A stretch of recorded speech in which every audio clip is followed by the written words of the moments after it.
Before we get into the gear, man, a couple questions. What was it like playing Doc Wattson's guitar, man? How was that? Oh man, that was really, really special.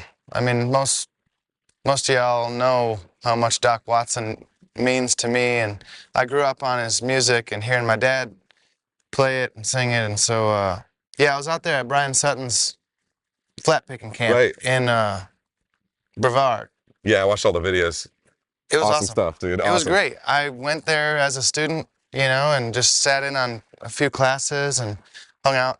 But yeah, so when I first got there, we're all just sort of hanging, and somebody goes, "Hey man, you want to play Doc's guitar?" And I'm like, "Wait, what?" Oh, Haas? Yeah. So we walked in there and they just handed it to me, and I like had a moment, I kind of it was trippy. Right. But That's some then full circle life shit. after I got all the tears and waterworks and everything out of the way, I sat there and played it for about 3 hours. Just me and Brian sat down. He gave me a little lesson, on it, and I mean, not cool. on it, but like I was playing Doc's guitar while Brian, gave me a lesson for like an hour or something, and it was awesome, man. How cool. Really great time, and it's such a great guitar. It's a Gallagher, right? It's a 1968 Gallagher. I want to say G50. It's a 50. Yeah. It's a mahogany guitar. I was flabbergasted by how amazing the sound quality was.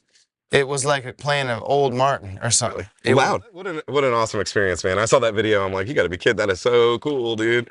Yeah. What else is cool? Dude, you're single with Willie. How was that working with him? Oh, How cool. it was beautiful. Yeah, he's such a great man. And after doing that track, I really got thinking about him and just how he's woven into the fabric of our nation, He is Americana. Yeah. Like he is, oh man, what a He's cool so experience. And the song rips, man. It's great. When we were recording, I went down there so we can put his vocals on, and he just went through it a few times and he was kind of singing and trying to figure out what his vibe was on it, and I think something kind of clicked somewhere and he just started singing, and it sounded like younger Willie, like it sounded like his younger self. Maybe he was kind of fumbling with it at first, and I think it sort of pissed him off, and then the next take it was like this voice came out and I was like, oh my God, we got that on tape. It's funny because on the track it really is reminiscent of kind of man. older Willie stuff, He's 90 years old, still killing it out there on stage, singing his songs. Man, what an inspiration, Seriously. Man, that's a good run. To still be doing what you love at that age.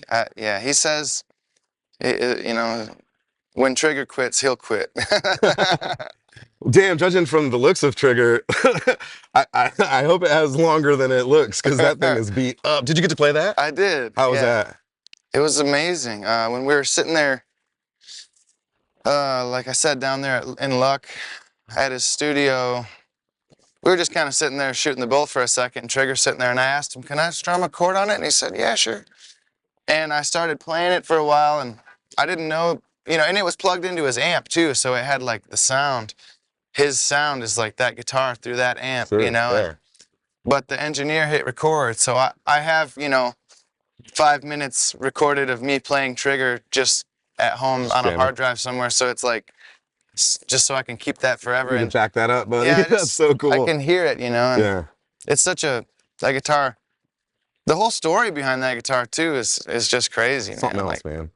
Somebody fell on his other guitar in a bar or something and crunched it, and so he called whoever was up in Nashville selling guitars at the time, said I need a new guitar, and so yeah, $700 or something, and he said, that's exactly what I just paid for my roping horse, that earlier that week or something, so. Wow.